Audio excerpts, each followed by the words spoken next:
മത്സ്യത്തൊഴിലാളികൾക്ക് യാതൊരു പ്രയോജനവുമില്ലാതെ Ernakulam ഇടക്കൊച്ചിയിലെ അരിക്കനേഴം fish landing centre നിർമ്മാണം പൂർത്തിയായി 12 വർഷത്തോളമായിട്ടും ഇത് മത്സ്യത്തൊഴിലാളികൾക്ക് തുറന്നുകൊടുത്തിട്ടില്ല. നിലവിൽ സാമൂഹ്യവിരുദ്ധരുടെയും തെരുവുനായ്ക്കളുടെയും വിഹാരകേന്ദ്രമാണിവിടം. തൃപ്പൂണിത്തുറ മണ്ഡലത്തിൽ ഉൾപ്പെട്ട ഇടക്കൊച്ചിയിൽ ഉൾനാടൻ മത്സ്യത്തൊഴിലാളികൾക്ക് വേണ്ടിയാണ് അരിക്കനേഴം ഫിഷ് ലാൻഡിംഗ് സെന്റർ നിർമ്മിച്ചത്.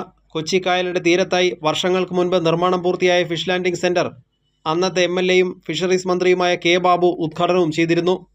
എന്നാൽ ഇത് മത്സ്യത്തൊഴിലാളികൾക്കായി തുറന്നു കൊടുക്കാനുള്ള യാതൊരു നടപടിയും ഉണ്ടായില്ലെന്ന് അനുബന്ധ മത്സ്യത്തൊഴിലാളി യൂണിയൻ CITU ജില്ലാ കമ്മിറ്റി അംഗം സലിംകുമാർ അരിക്കനിടം പറഞ്ഞു. ഇപ്പോൾ നിലവിൽ 10 വർഷമായിട്ട് ഇത് ഉദ്ഘാടനം കഴിഞ്ഞിട്ട് ഇത് മാറ്റിയിട്ടില്ല. അതുപോലെ അവിടെ നിന്ന് പാമ്പാങ്ങൂരിൽ നിന്നുള്ള മത്സ്യക്കച്ചവടം ഇങ്ങോട്ട് മാറ്റുമെന്നാണ് പറഞ്ഞിരുന്നത്. പക്ഷെ അതും ചെയ്തിട്ടില്ല. പരാതികൾ ഒരുപാട് ഞങ്ങൾ പറയും.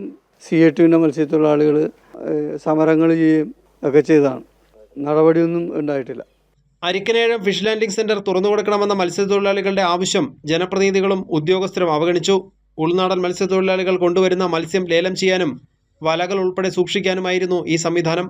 മേൽക്കൂരയും ഓഫീസ് മുറിയും ശുചിമുറികളും പൂർണ്ണമായും തകർന്ന നിലയിലാണ്.